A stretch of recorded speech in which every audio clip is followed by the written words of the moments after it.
Pessoal, bom dia, que Deus nos abençoe, que nós todos, nesta manhã, nós que aqui estamos, consigamos ter momentos bons, momentos de aprendizado, momentos de reflexão. A ideia foi trazer aqui, nessa oportunidade, um pedacinho desse texto maravilhoso, esse texto do Allan Kardec, que está na Revista Espírita. Como está aqui? Estão conseguindo ler aí? Revista Espírita, dezembro de 1868. Uma matéria, é a primeira matéria, eu às vezes me refiro a ela aqui, a primeira matéria que está na revista de dezembro de 1868, de autoria do Allan Kardec, cujo título é O Espiritismo é uma Religião? Essa matéria está aqui, ó. Ela tem 1, 2, 3, 4, 5, 6 páginas, imprimindo em A4, Arial 12. É uma matéria extensa, profunda, maravilhosa, muito boa. Oportunamente, eu vou trazer os pontos principais dessa matéria aqui, para a gente poder refletir sobre eles. Hoje, eu peguei só um pedacinho disso, que está aqui, que está lá no final. É algo que o Kardec denominou de credo espírita.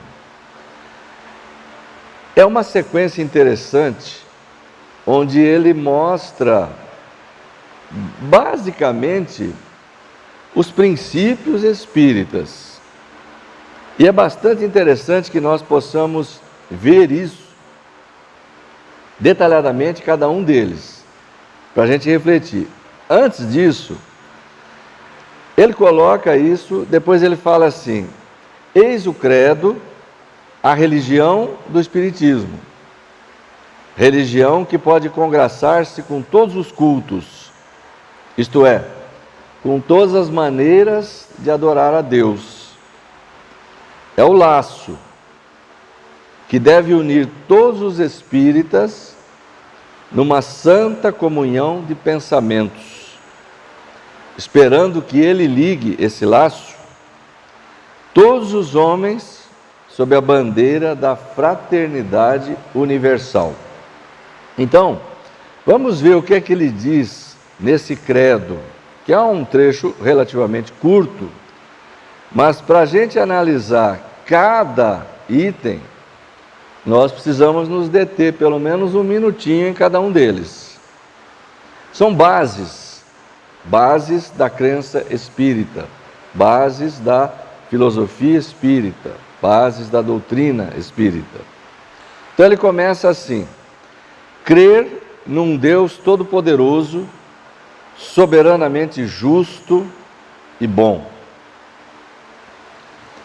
Esse, eu diria, é o primeiro princípio básico, e o primeiro dos princípios fundamentais do Espiritismo. Deus. Deus tem, no Espiritismo, uma abordagem toda diferente daquilo que nos apresentam as religiões. Se nós começarmos, por exemplo, pelo Livro dos Espíritos, na pergunta número 1, que todos nós vamos certamente nos recordar, sabemos que ali está assim: que é Deus? Vai? É o primeiro capítulo, primeira pergunta, número 1, do Livro dos Espíritos. O primeiro capítulo tem o título Deus. Primeira pergunta: que é Deus? E a resposta que está lá, obviamente todos nós também nos recordamos: é a inteligência suprema, causa primeira de todas as coisas. E vejam que essa ordenação é interessante, porque parte do primeiro para o consecutivo. Inteligência suprema. Inteligência é uma característica do Espírito. Então Deus é a inteligência suprema. Depois ele diz assim: causa primeira de todas as coisas. Isso é consecutivo. As coisas vêm depois. A inteligência vem primeiro. O Espírito vem primeiro. As coisas vêm depois. Quando nós analisamos a questão Deus, o tema Deus, da forma como está ali, nós começamos a percorrer as questões. Começamos pela número 1 e vamos seguindo. Mais adiante, ali pela número 11, nós vamos ver que o Kardec diz assim, que o homem, nós aqui, o homem terreno, na nossa condição atual, não temos condição, não atingimos ainda um estágio de desenvolvimento que nos torne capazes de compreender a natureza íntima de Deus. Nós ainda não temos um sentido para isso, como está no Livro dos Espíritos. Falta-nos uma faculdade, algo que o Espírito desenvolve à medida que se aperfeiçoa. Os espíritos puros, aqueles que estão no topo da escala, que atingiram o ápice do desenvolvimento, esses veem a Deus, esses conhecem Deus, esses o entendem perfeitamente. Nós ainda estamos apenas construindo algumas concepções. E há um momento em que o Kardec pergunta aos espíritos assim: se nós dissermos que Deus é eterno, imaterial, imutável, infinito, único, soberanamente justo e bom, nós não temos uma ideia completa de Deus? E dirão então os espíritos: do vosso ponto de vista, sim, está bom. Para o ponto em que vocês estão, está tudo muito bem. Isso atende perfeitamente. Mas é bom vocês ficarem sabendo, dizem então os espíritos na resposta, é bom vocês ficarem sabendo que há coisas que estão além do alcance da inteligência do homem mais inteligente. Há coisas que nós ainda deveremos conquistar, muitas outras coisas, que ainda não nos permitem compreender Deus. Nós fazemos uma pálida ideia. Então, se nós dizemos Deus é eterno, são atributos que nós associamos com a ideia que fazemos de Deus. E são imprescindíveis. Certamente haverá muitos outros, mas esses que foram enumerados aqui, se faltar um deles, ele já não será Deus. Se nós pensarmos bem, Deus é eterno, tem que ser eterno, porque não pode ter tido começo. A partir do momento que nós pensarmos que Deus, um dia, iniciou, ele teria sido criado, quem o criou? Haveria então antes um outro? Não dá para pensar assim. Deus é eterno, é imprescindível esse atributo. Deus é infinito, infinito em suas possibilidades, em sua sabedoria, em tudo. Não há como não ser assim. Deus é imaterial. Tem que ser imaterial, é algo também indispensável, é preciso que seja assim. Porque se Deus tivesse um tiquinho que fosse de matéria, ele já perderia uma característica básica, que é a imutabilidade. Porque a matéria passa por transformações. Deus não pode, evidentemente, na nossa concepção, ter nada de material. Imutável, exatamente uma consequência de ser imaterial. Por isso mesmo é imutável. Se nós considerarmos Deus, por um instante sequer, nós concebermos Deus sujeito à mudança, é porque então ele não era perfeito. Imaginar Deus sujeito ao progresso, por exemplo. Se Deus está sujeito ao progresso, então ele não era perfeito, perfeito de toda a eternidade. E vão se sucedendo esses atributos, soberanamente justo e bom. Claro, porque detém todo o poder, é todo poderoso, porque não há outro, porque é único. Enfim, nós chegamos a esta concepção. Agora, Deus, então, para nós espíritas, é importante que nós bem isso. Esta concepção surgiu da revelação dos Espíritos. Essa construção da ideia de Deus, como todas as outras da doutrina espírita, são uma decorrência das informações obtidas junto aos espíritos superiores. Eu disse aqui na quinta-feira, vou repetir porque é importante que nós reflitamos sobre isso. O Espiritismo não é resultante de uma releitura dos Evangelhos. O Espiritismo não é resultante de uma análise da Bíblia, como as demais religiões.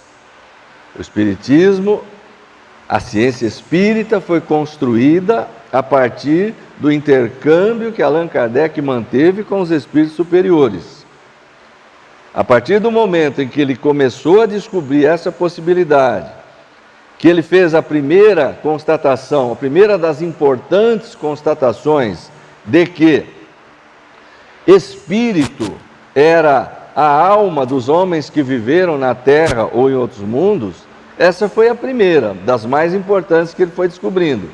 A segunda das mais importantes, que os espíritos não eram todos igualmente capacitados, não tinham todos a mesma capacidade para responder, o mesmo conhecimento, o mesmo nível de desenvolvimento. Então, a partir disso,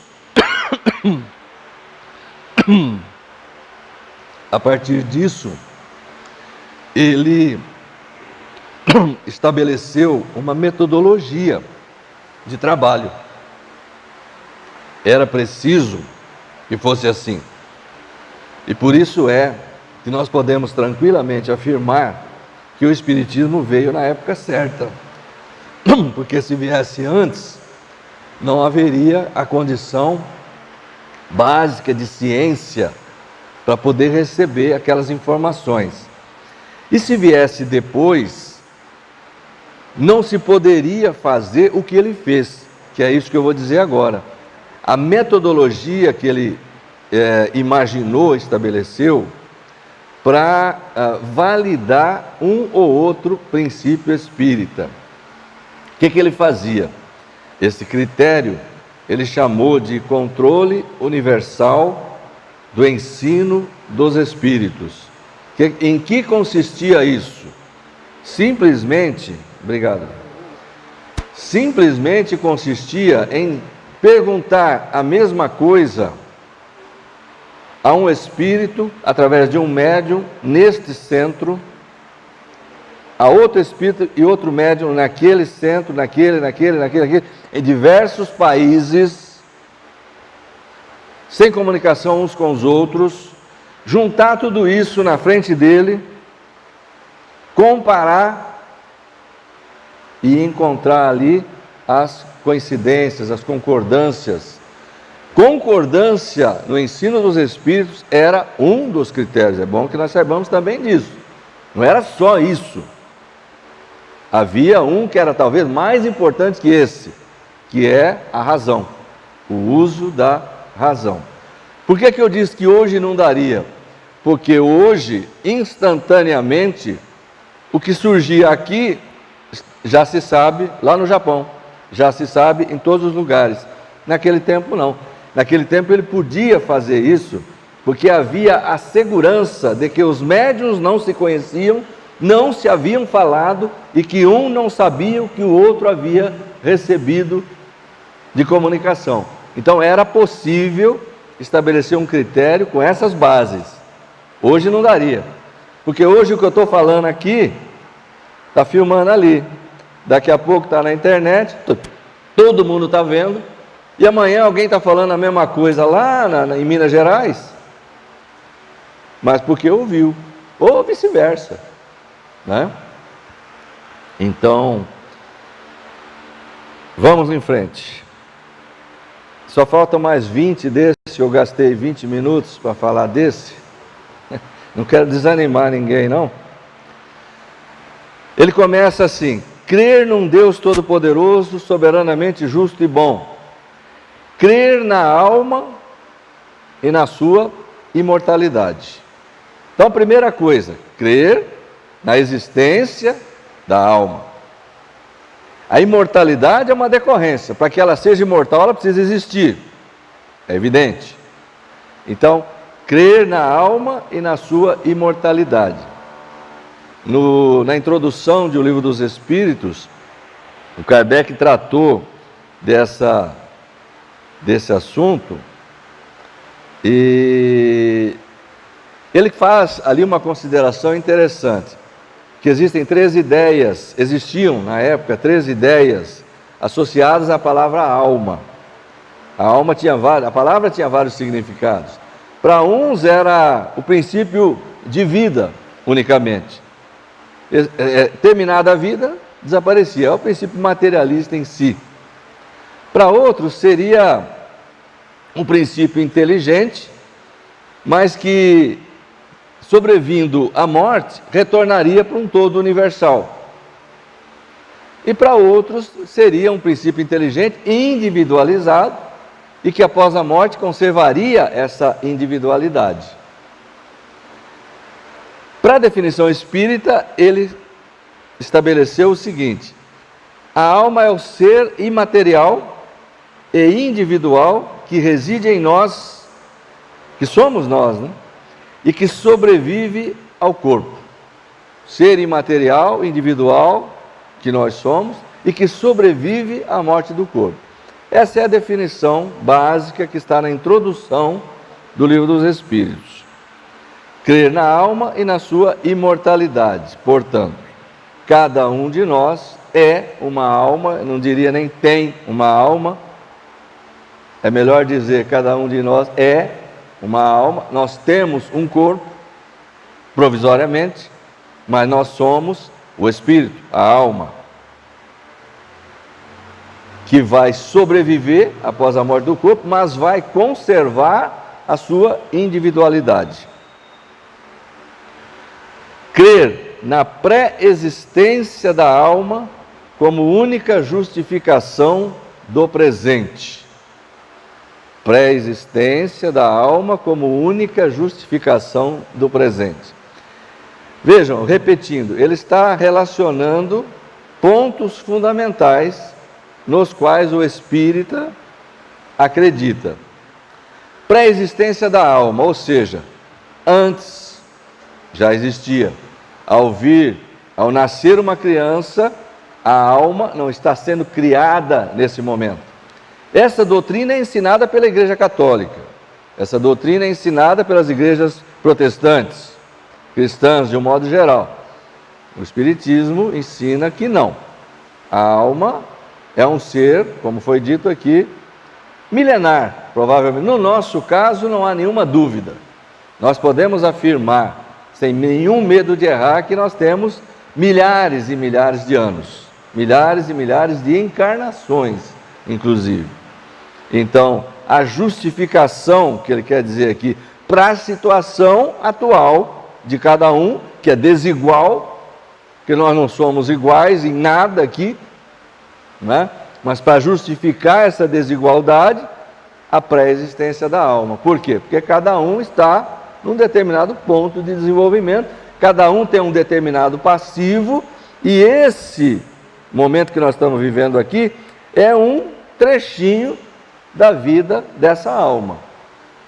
E cada um tem as suas próprias construções e vive hoje as consequências daquilo que já fez.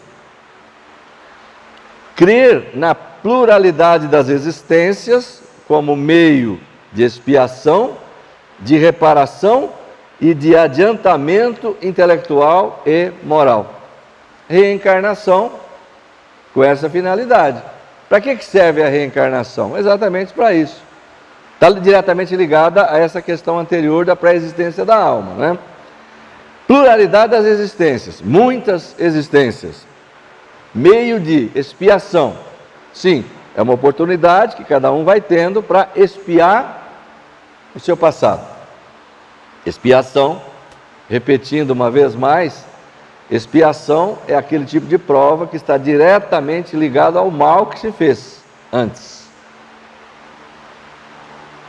Que serve sempre de prova, como diz o Kardec, mas nem toda prova é uma expiação. Então aqui nós temos 3 conceitos interessantes. Um é a expiação, que alguns chamariam de castigo, que é a consequência direta do mal que você fez. A segunda parte é a reparação. A reparação é a reconstrução. É o mecanismo através do qual cada um faz agora ao seu semelhante o bem para consertar o mal que fez antes. E meio também de adiantamento, meio também de crescimento intelectual, desenvolvimento da inteligência, através das inúmeras dificuldades que a vida apresenta, colocando o espírito em xeque, fazendo com que ele busque soluções, desenvolve a inteligência no exercício, e desenvolvimento moral, porque nessas vivências nós estamos convivendo com pessoas, e a convivência nos oferece a oportunidade de exercitar as diversas virtudes que ainda nos faltam, não é?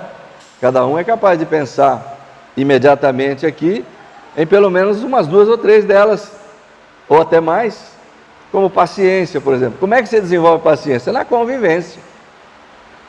Senão não tem jeito. Se você ficar quietinho, tranquilo, sozinho, ninguém te perturbando, você tem uma paciência danada, não tem? Você não perde a paciência com nada. É uma maravilha. Fica calminho o dia inteiro, ninguém te perturba, não acontece nada. Então é uma beleza. Ouvindo uma musiquinha que gosta, né? Mas não é assim. Então nós precisamos da experiência para desenvolver aquilo que falta. Aí ele fala assim: crer na perfectibilidade dos mais imperfeitos seres. Então às vezes você olha para alguém assim e fala assim: esse aí não tem recuperação, esse não tem conserto, esse não tem remédio, está tão estragado que não vai ter jeito, né? O criminoso mais terrível, essas coisas bárbaras que se veem, tem, segundo o Espiritismo, por mais problemática que seja a situação de alguém, sempre essa pessoa vai encontrar o caminho do crescimento. Pode demorar um pouco, até porque o crescimento, o caminho não, o crescimento está diretamente ligado a uma coisa, a uma prerrogativa nossa, chamada livre-arbítrio. E quando dependem as coisas das nossas iniciativas, especialmente nesse sentido de mudar para melhor, de combater defeitos, de cultivar virtudes, etc., etc., o processo costuma ser lento. Porque exatamente é o modo como nós usamos o livre-arbítrio, as preferências que nós temos, o progresso, eu diria assim, o progresso material, o progresso tecnológico, científico, o adiantamento intelectual, isso acontece de uma forma meio que até automática, pela própria força das coisas. Nós somos impulsionados a isso. Nós nos tornamos cada vez mais inteligentes, cada vez mais tecnológicos, científicos, etc., etc. Mas a questão do progresso moral, essa depende fundamentalmente das nossas iniciativas. É por isso que demora tanto. É por isso que geralmente o outro caminha na frente. Crer na felicidade crescente com a perfeição. Felicidade aumentando à medida que nós vamos nos aperfeiçoando. Há um conceito dentro do Espiritismo que é assim: felicidade plena, felicidade completa, está diretamente associada à perfeição. Então, cada imperfeição acarreta um determinado grau de infelicidade. Quanto mais imperfeições nós carregamos, mais infelizes nós somos. Porque nós, graças a essas imperfeições, infringimos em grau maior as leis divinas. E quanto mais nós infringimos as leis divinas, mais infelizes nós nos tornamos. É uma consequência direta. Então, à medida que nós nos aperfeiçoamos, isso significa nos livramos dos nossos defeitos, das nossas imperfeições, substituindo defeitos por virtudes, substituindo vícios por virtudes, nós nos tornamos automaticamente mais felizes. É uma coisa diretamente proporcional, segundo o Espiritismo. Felicidade, perfeição. Outra coisa que ele diz no credo que ele elaborou: crer na equitável remuneração do bem e do mal, conforme o princípio, a cada um segundo as suas obras. Então, Jesus estabeleceu esse princípio, a cada um segundo as suas obras. Isso a gente lê nos Evangelhos. O Kardec apropriou aqui esse princípio para fundamentar essa reflexão aqui, esse raciocínio. Crer na equitativa remuneração do bem e do mal. Ou seja, a cada um segundo as suas obras. Ou seja, cada um vai ser mais feliz à medida que faça o bem, na mesma proporção, e sofrer, ser mais infeliz na mesma medida em que faça o mal, não é? Crer na igualdade da justiça para todos, sem exceções. Favores, sem exceções, favores, nem privilégios para nenhuma criatura. É a base de uma sociedade construída em princípios de igualdade.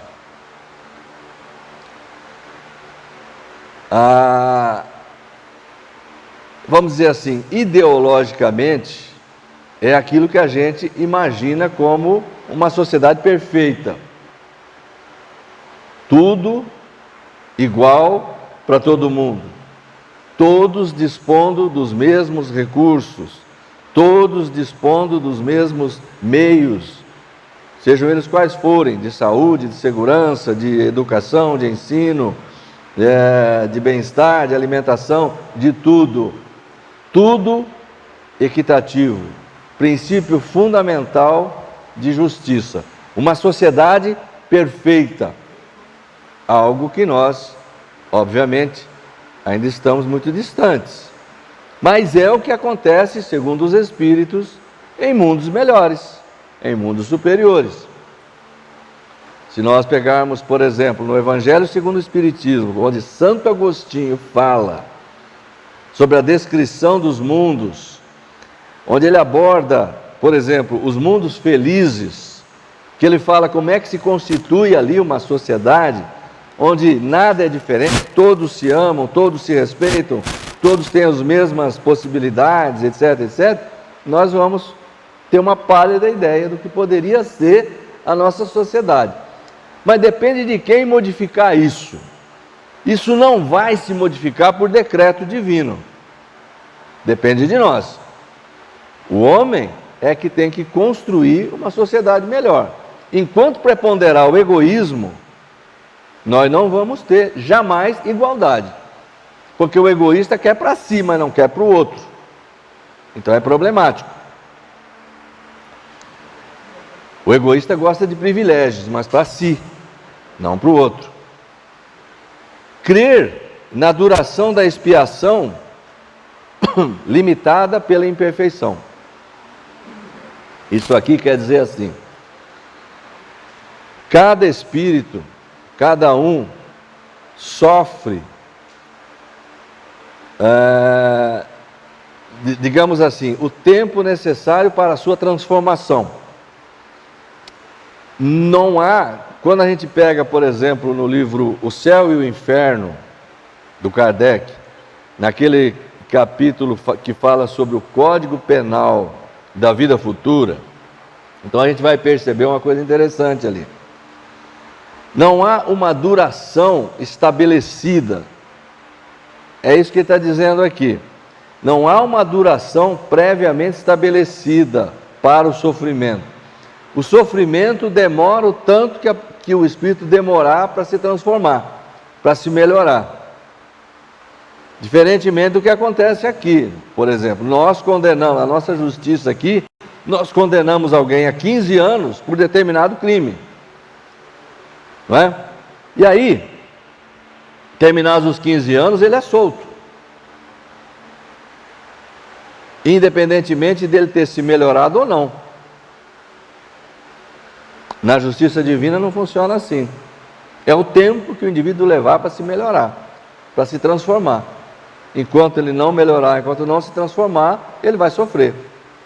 Então, duração da expiação limitada pela imperfeição. Livrou-se da imperfeição, pronto, está resolvido o problema. Crer no livre-arbítrio do homem, que lhe deixa sempre a escolha entre o bem e o mal. No nosso estágio aqui, onde nós já nos encontramos, aqui na Terra, nós temos um livre-arbítrio bastante amplo, porque nós já superamos aquela fase inicial do desenvolvimento do espírito. O espírito, como já vimos aqui numa outra ocasião, nas suas primeiras encarnações, e não se sabe exatamente por quantas delas, ele vai se elaborando, vai se desenvolvendo, vai se construindo, vai aprendendo, vai se estruturando, até que ele aprenda a discernir o bem e o mal. A partir desse momento, ele pode escolher com conhecimento de causa, porque já sabe discernir o bem e o mal. Portanto, a partir daí, ele tem livre-arbítrio. E tem também, obviamente, a responsabilidade pelas escolhas que fizer, uma vez que já sabe discernir o que é o bem e o que é o mal. Nós aqui, no estágio em que nós nos encontramos, já ultrapassamos esse período. Nós já temos condição de saber o que é o bem, o que é o mal, o que é certo, o que é errado. Portanto, nós temos o livre-arbítrio. Podemos escolher entre o bem e o mal, sabendo que, escolhendo o bem, crescemos, somos mais felizes. Escolhendo o mal, retardamos o nosso crescimento, sofremos, somos mais infelizes. Eu estou passando aqui meio rápido, porque depois nós temos que ir no baile de carnaval, né? Crer na continuidade das relações entre o mundo visível e o mundo invisível. Isso, naturalmente, faz parte da estrutura doutrinária do Espiritismo. É um dos pontos chaves. Comunicabilidade dos espíritos, continuidade das relações, não se interrompem por causa da morte. Nós todos sabemos que aquele que desencarnou, simplesmente desencarnou, continua sendo a mesma pessoa e continua tendo o mesmo tipo de sentimento. Se Ele nos amava, Ele continua amando, evidentemente. E não vai se esquecer de nós, não vai se desligar, não vai se transformar numa fumacinha, não vai voltar para o todo coletivo, como imaginam algumas doutrinas, e assim por diante. Não, continuidade das relações. E amanhã, quando nós, por nossa vez, desencarnarmos, vamos nos encontrar. E esse processo vai ter sempre continuidade. Normal, o Espiritismo nos assevera isso. Crer na solidariedade que religa todos os seres passados, presentes e futuros, encarnados e desencarnados. Ou seja, relações contínuas, solidariedade. Solidariedade aqui, entre seres passados, presentes e futuros, encarnados e desencarnados, implica também numa coisa interessante. Que tudo que aconteceu antes repercute no presente, tudo que está acontecendo hoje repercutirá no futuro e assim por diante. E aqui, após apresentar essas crenças, crer, então ele dá, para finalizar, alguns outros princípios. Considerar a vida terrestre como transitória e uma das fases da vida do espírito, que é a eterna. Eterna é uma palavra que tem dois significados no mínimo. Aqui, essa palavra tem que ser tomada no significado, digamos, número 2 ou até número 3. Porque a palavra eterna, no significado principal dela, não se aplicaria aqui. Eterno, por definição, pela principal definição da palavra, é o que não teve começo e nem terá fim. Não é o caso do Espírito. Não é o caso do Espírito, nós sabemos disso. Então a palavra está sendo usada aqui, no seu significado número 2. Aquilo que não terá fim. Porque o Espírito teve começo. Não é? E a vida terrestre, sabemos, evidentemente, é apenas uma fase da vida do Espírito. Outro princípio fundamental: aceitar corajosamente as provações, em vista do futuro mais invejável que o presente. Resumidamente, significa que o modo como nós aceitamos, o modo como nós reagimos às situações educativas que a vida vai nos apresentando, a partir dessa consciência que nós temos de que o passado interage com o presente, que nós estamos diretamente envolvidos com ações anteriores, que isso repercute hoje, e ao mesmo tempo nós também sabemos que nós estamos construindo o nosso futuro, a partir dessa afirmação anterior aqui, aceitar corajosamente as provações é um conselho da mais relevante sabedoria, porque vai nos encaminhar de uma maneira mais rápida e mais eficaz para um futuro melhor. Se nós hoje nos revoltamos, não é? Se nós nos revoltamos, se nós não aceitamos, se nós nos rebelamos, se nós blasfemamos contra Deus, etc., nós estamos apenas retardando o nosso avanço, consequentemente, retardando a nossa felicidade. Ser feliz é algo que nos interessa de perto. Portanto, os meios para construir essa felicidade passam necessariamente pela aceitação, pela coragem, pela compreensão das circunstâncias da vida. Praticar a caridade em pensamentos, palavras e obras, na mais larga acepção da palavra.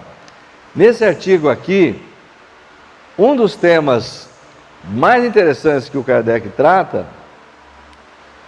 é sobre o significado da palavra caridade, que nós não vamos aqui entrar, oportunamente vamos ver isso com mais detalhes. Mas, resumidamente, ele fala: caridade é uma palavra sobre a qual se faz às vezes muita confusão. não é muito bem interpretada às vezes. Que você tem a caridade beneficente e a caridade benevolente. E aí ele vai explicar o significado disso. Resumidamente, a caridade beneficente depende do poder aquisitivo. É aquilo que você dá, é aquilo que você tem condição de ofertar, né? Então a pessoa está precisando de alguma coisa, você compra e dá para ela, você tem condição de dar. Isso é beneficência. A caridade benevolente é aquela que não depende de recursos materiais. É aquela que está ao alcance de qualquer um. É aquela que se compõe dos menores gestos. Os menores gestos. Um gesto de um sorriso, um auxílio, uma mão estendida, uma palavra amiga, uma visita, enfim. E necessariamente ela também é beneficente. A beneficência cabe dentro da benevolência. Agora, a benevolência nem sempre está presente na beneficência. Esforçar-se todos os dias para ser melhor do que na véspera, extirpando alguma imperfeição de sua alma. É um esforço que cabe naturalmente a todos nós. E por último, submeter todas as crenças ao controle do livre exame e da razão, ao controle do livre exame e da razão, e nada aceitar pela fé cega. Então, nós vimos aqui, nessa rápida passagem aqui, aquilo que o Kardec chamou de credo espírita. Essa última aqui é muito esquecida dentro do movimento espírita. Submeter todas as crenças ao controle do livre exame e da razão, e nada aceitar pela fé cega. Essa era uma coisa que o Kardec preconizava. Em O Evangelho segundo o Espiritismo nós temos o capítulo sobre a fé, onde ele fala muito sobre a questão da fé cega. E a recomendação do Espiritismo é pela fé raciocinada, aquela que primeiro examina, que raciocina, que procura compreender, né? A fé, como ele diz lá, a fé necessita de uma base. E essa base é a perfeita compreensão daquilo em que se deve crer. Aí a pessoa crê porque compreendeu, aceita porque tem certeza, mas não porque alguém falou, não porque ouviu falar, não porque todo mundo faz, então deve ser assim, nada disso. Construa a sua fé usando a razão, usando o raciocínio. Essa é a recomendação do Espiritismo. E aqui falta para concluir só mais duas. Eu achei que era a última, mas não é. Isso aqui é da mais relevante importância. Geralmente nós todos praticamos isso. Geralmente. Embora muitas vezes a gente, entre nós, assim, ainda tenha um pouquinho de um ranço com relação às crenças dos outros, que a gente acha que a nossa é melhor. Vejam que o Kardec defendia: respeitar todas as crenças sinceras, por mais irracionais que nos pareçam, e não violentar a consciência de ninguém. Vejam que essa é uma posição espírita. Nós às vezes achamos que a nossa é melhor e fazemos comentários maldosos em relação à crença dos outros, achando que a deles é uma fé cega, etc, etc. Não é, nem deve ser a postura espírita, não é? E a última, essa é a última mesmo. Ver, enfim, nas descobertas da ciência, a revelação das leis da natureza, que são as leis de Deus. Aquilo que o Kardec sempre afirmou, um princípio que ele estabeleceu, é que o Espiritismo caminharia com a ciência.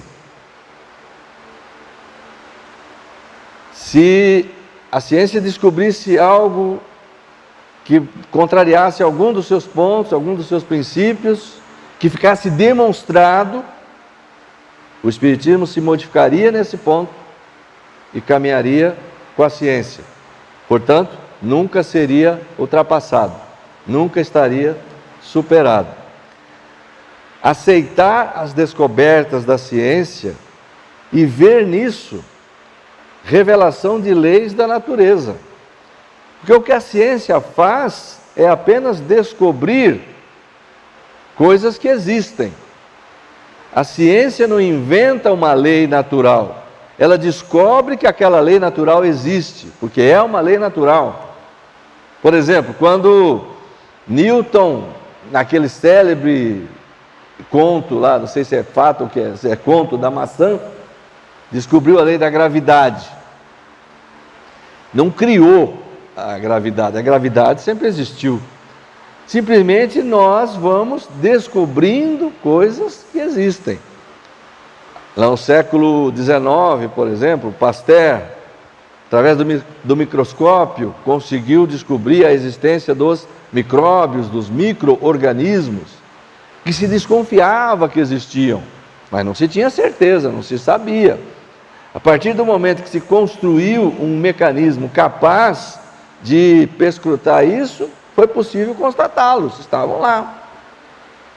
E a partir daí, inúmeras providências começaram a ser tomadas para evitar uma série de problemas, de infecções, de contaminações, de outras coisas, das quais antes nem sequer se desconfiavam. A posição espírita é essa aqui, sempre de acordo. Nunca, é lógico, a ciência, de um modo geral, a ciência material, ela trabalha com leis materiais. O Kardec afirmou, na introdução do Livro dos Espíritos, o Espiritismo não é do domínio da ciência.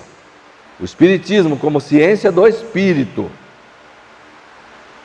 Porém, a ciência, na sua postura, na sua posição de investigadora das questões materiais, de um modo geral, de leis físicas, poderá estabelecer leis, poderá descobrir coisas novas, e o Espiritismo se ajusta a elas sem nenhum problema.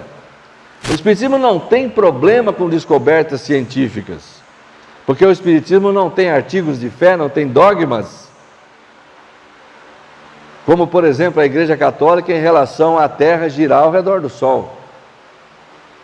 Aí, quando fica comprovado que realmente acontece um troço desse, você é obrigado a ir lá e modificar uma crença, um dogma que você tem, porque é contrário à ciência. Nós não temos isso. Enfim, voltando ao início aqui, o Kardec colocou aquilo ali que está ali. Eis o credo. Ele falou tudo isso que eu li aqui. Depois falou assim: eis o credo, a religião do Espiritismo. É isso aqui. Debaixo disso, todos podem congraçar-se, todos os cultos podem se unir, todas as maneiras de adorar a Deus podem se ajustar a esses princípios. Esse é o laço que deve unir todos os espíritas numa santa comunhão de pensamentos, esperando que esse laço ligue todos os homens sob a bandeira da fraternidade universal. Que Deus nos abençoe. Bom domingo a todos.